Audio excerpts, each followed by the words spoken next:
My mother-in-law's disrespectfulness has been going on for years. It was even shown at my wedding?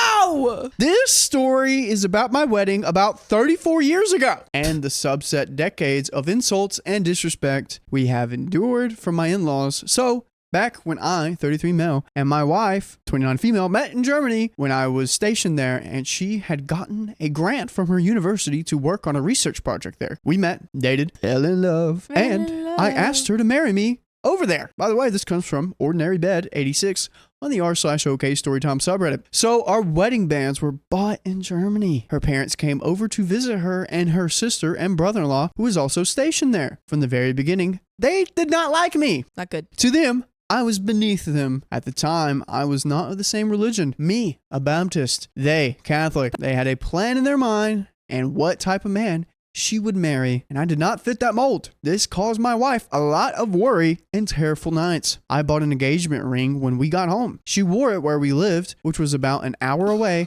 but she wouldn't wear it around her parents. One Thanksgiving, we were going to their house for dinner, and about halfway there, I noticed she wasn't wearing the ring. I turned the car around and had her get it and put it on. No one noticed it for a while until we were having dinner. Her sisters were asking questions about everything as they do, but the rents were not saying anything. The parents. I could feel the heat rising in them, and they waited till they got us alone, and then they let us have it, both hollering at us the same way. How dare we this? How dare we that? On the drive home, I was fuming. She was in tears. What should have been a happy moment turned into a scolding 29-year-old daughter and her 33-year-old fiance. But we didn't let that deter us. Well, fast forward about a year, and the wedding day was rapidly approaching. Venue picked out, flowers catered, DJ, dresses, tuxes, everything. The wedding was beautiful. The reception went off without a hitch. Or so we thought. Oh, no. We had the typical father-daughter, mother-son dance, our first dance, and a dollar dance. These were the dances that the DJ suggested when we met and planned the music. The food was great, and we left on our honeymoon happy and on top of the world. Woo!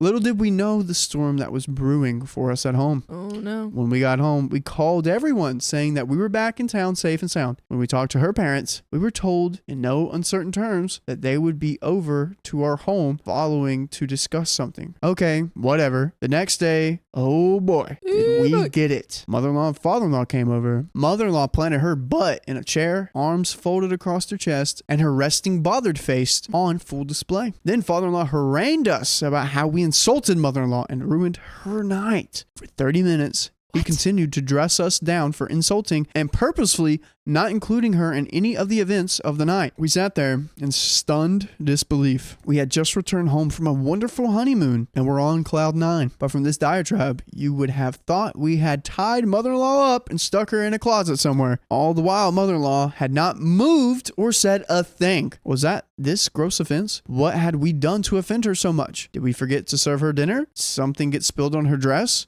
No, it was something infinitely more egregious. We didn't schedule a mother-in-law, son-in-law special dance. Oh, the horror. Neither of us have heard of that before. Me, grown-up Baptist, certainly never heard of it. We had gone to several weddings prior to ours, and since then, there has never been that special dance. We even called our DJ after that and asked if he's ever heard of it. He said that that was news to him. Just to make sure, we reached out to a few other DJs, and none have heard of that either before. So we were baffled about why, in her delusion mind, was this the hill that she chose to pass away on for that entire day. She just wants to make it all about herself. Yeah, it was her special day. It was her special day and you guys didn't do anything for that? That's pretty rude. We were stunned. My wife was in tears. I was dumbfounded. The mother-in-law was still mute and hadn't moved. 1.5 hours after dropping that bomb, they left. To this day, the memory of that day was how much we insulted this grown 60-year-old something woman by not having her special dance that she cooked up in her little mind. But that was just the beginning of decades of insanity by her parents. For example, when she would come over, she would rearrange the pictures on our wall, rearrange our kitchen drawers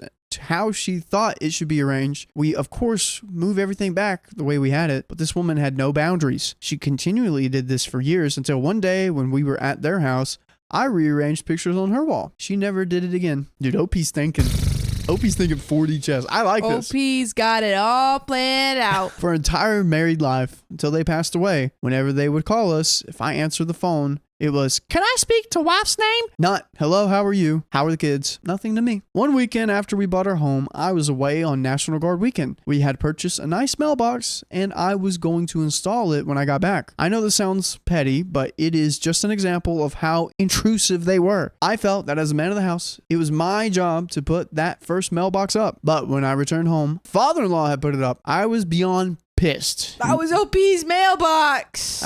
It wasn't his mailbox. It was his manhood. It was his manhood, and you trampled all over it. You know what? I respect it. You know, sometimes you just got one moment in your life where you got to prove yourself. And that was his. That was his. And now he's never going to have that moment again. In my opinion, as a man, there are a few milestones that you want to accomplish in life. That's literally, yeah, you nailed it. It's You said that. Oh, I said that? You said that. I nailed it. This is the last one of the day, guys. Find a wonderful woman, get married, check. Buy a house, check. Install a mailbox. Have children, check.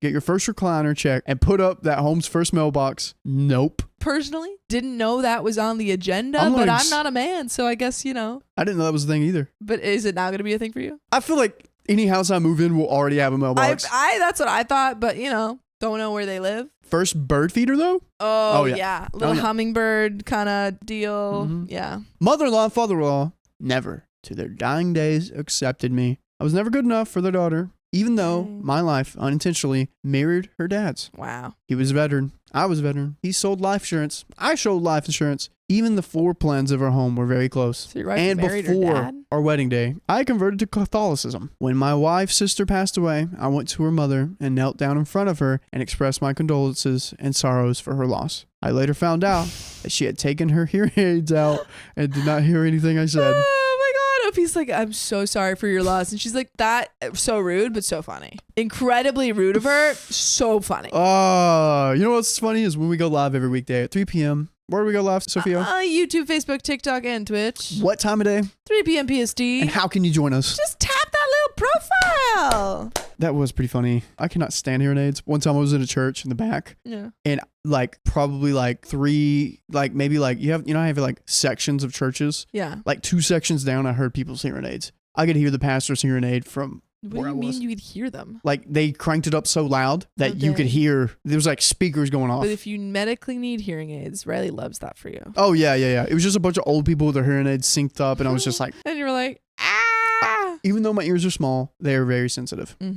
I can hear it pretty well with them, too. Me too. I feel like since they're smaller, the noise goes into it more. It funnels in more. I think that's the same for me. There have even been countless instances of when my wife got off the plane with her mom that she was in tears over some imaginary slight that I had done, something that I should have done, or something one of her sisters related to her mom that was told her sisters in confidence. Eventually, we learned not to say anything that would be distorted and turned back on us. Her mother was to me the stereotypical mother-in-law. I could go on, but this is starting to become a short story. Thanks for letting me post this. It was cathartic. I love that the OP is I was going to say, I love that OP, is still not over this wedding story from 30 years ago, but it does seem like it followed him throughout his entire life. So she did not give that man a break.